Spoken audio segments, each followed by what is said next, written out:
Hi, this is Katie Pomenko, and this is my final week's video. It is the self-review or reflectiveness video speech thing.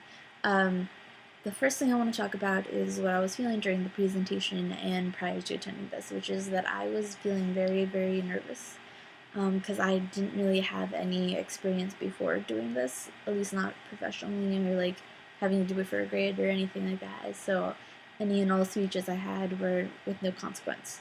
So I thought that this was a little scary, and it was an interesting class, not going to lie.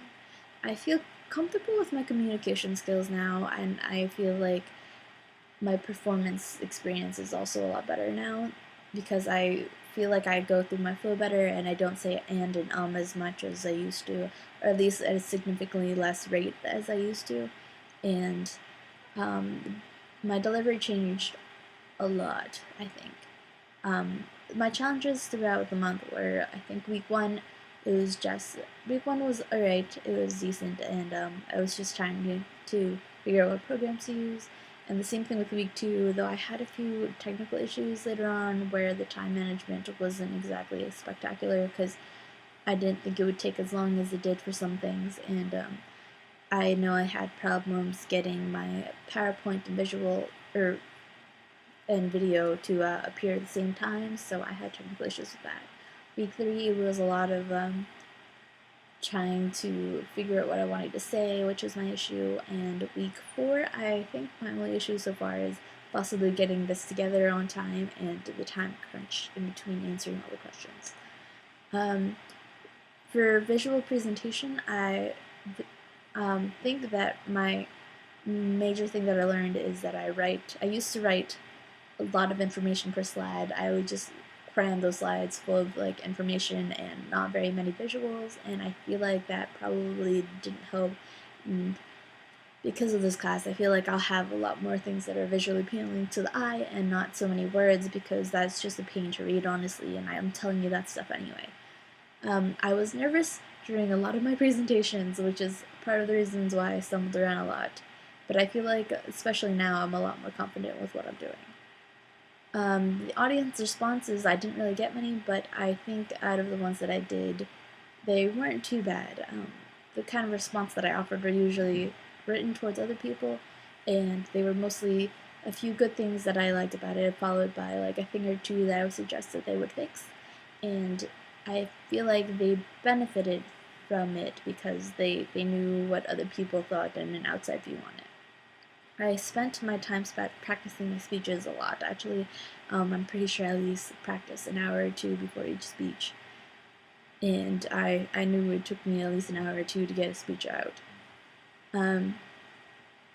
As far as delivery technology errors, I did have a few. I didn't exactly know what programs to use or what to put where or what I had to do in exporting things, and it was very complicated, and I didn't really have to do a combination of video and slides before, and so it was a little weird. But I feel like I dealt with it well because I usually checked before I actually did these things after I first initially had the errors, and I googled things that I didn't know how to do, so I thought I did that well. My speeches that I enjoy the most is,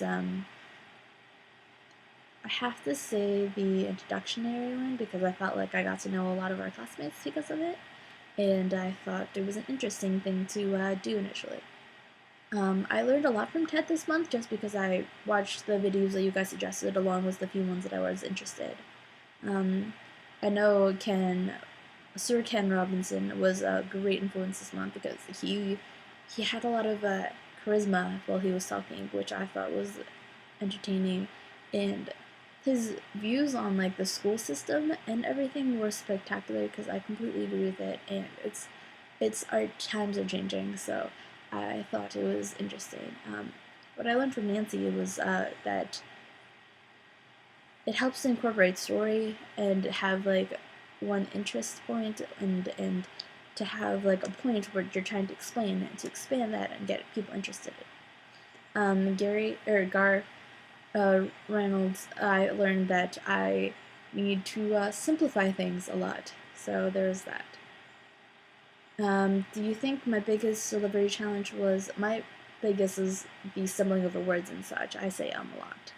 And I would rate my public speaking and presentation this month on a scale of 4, because I still do mumble and stumble a lot, but I do it at a less pace than I thought, and I feel like I get through the information on okay space. My experience with presentation is probably a lot better now because I enjoy how things are going, so it helps. All right, bye.